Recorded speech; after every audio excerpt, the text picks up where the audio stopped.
অনেকেই বলে ঘরে মাংস রান্না করি কিন্তু বিয়ে বাড়ির মতো স্বাদ পাই না।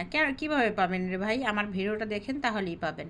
এই তো আমি এখানে নিয়েছি একদম ফ্রেশ গরুর মাংসগুলো একদম ধুয়ে পরিষ্কার করে নিয়ে নিয়েছি। তারপরে এখানে দিয়ে দিয়েছি দারচিনি, এলাচ, তারপরে তেজপাতা, তারপরে দিয়ে দিয়েছি এখানে আমি পেঁয়াজ কুচি একটু বেশি করি, তারপরে ধনিয়ার গুঁড়া, তারপরে জিরার গুঁড়া, তারপরে দিয়ে দেবো এখানে আদা রসুনের পেস্ট, তারপর দিতে হবে এখানে হলুদ, মরিচ, তো তারপরে দিতে হবে লবণ তো দিতেই হবে, যার যার স্বাদ অনুযায়ী লবণ দিতে হবে।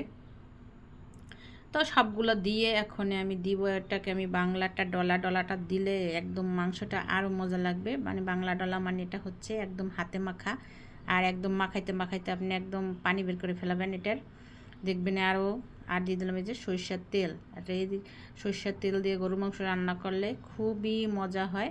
আর এই যে হাতে মাখাইতে থাকবেন, আর আপনার হাতে সময় থাকলে আপনি একটু মাখিয়ে রেখে দিবেন একটু 10-15 মিনিট, তাহলে দেখবেন আরও স্বাদটা পাবেন। তারপর আমি অনেকক্ষণ রেখে দিয়েছি, তারপরে এই তো আমি দিয়ে দিয়েছি চুলায়। তো চুলায় একটা প্যান দিয়ে দিয়েছিলাম, তারপরে হালকা একটু তেল দিয়েছি। তেল যেহেতু দিয়ে আমি মাখাইছি তাহলে তেলটা একটু কমই দেবো।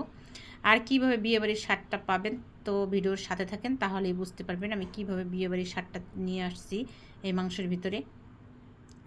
তো এখন এই যে নেড়ে চেড়ে তারপরে একটু কষিয়ে নিতে হবে বারবার একটু ঢাকনা দিয়ে। তো এই যে কাঁচামরিচ না দিলে তো হচ্ছেই না, কাঁচামরিচের ফ্লেভারটা কিন্তু এই মাংসের ভিতরে খুবই মজা লাগে। তো দিয়ে দিলাম। আর আলু তো দিতেই হবে গরুর মাংসের ভিতরে, না হলে তার গরুর মাংস মনে হবে কি একদম খালি খালি, এই জন্য আমি দিয়ে দিয়েছি অল্প করে, বেশি দিই নেই।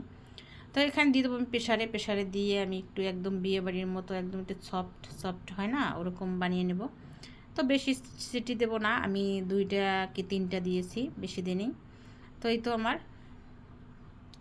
এখানে চুলায় যে দিয়ে দিয়েছি, এখন এই যে আমি আবার নিয়ে এসেছি, হয়ে গেছে আমার। এই তো আমি এখন একটা চামচ দিয়ে দেখিয়ে দেবো যে কীরকম হলো। এই তো এখন একদম পারফেক্ট হয়েছে, আর খুবই ধোঁয়া উঠতেছে, দেখছেন একদম হয়ে গেছে। এই তো আমি গরমে হাত দিয়ে ধরতে পারতেছিলাম না, কিন্তু একদম বিয়েবাড়ির মতন, মানে বিয়েবাড়ির মাংসটা যেরকম যে সফট থাকে এবং খুলে যায় না, কিন্তু সফট ওরকম হবে।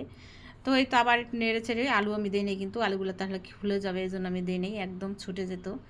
তাই এই যে এই হচ্ছে আমার বিয়েবাড়ির একদম স্বাদ পাবেন। একটু কেওড়া জল দিয়ে দিবেন, তাহলে দেখবেন বিয়েবাড়ির স্বাদ হয়েছে। আর মাংসটা এতটা মজা হয়েছিল, মাশাল্লাহ মাশাল্লাহ। এই যে লাস্টে দিয়ে দিলাম একটু বেরেস্তা। তো ভালো থাকবেন, সুস্থ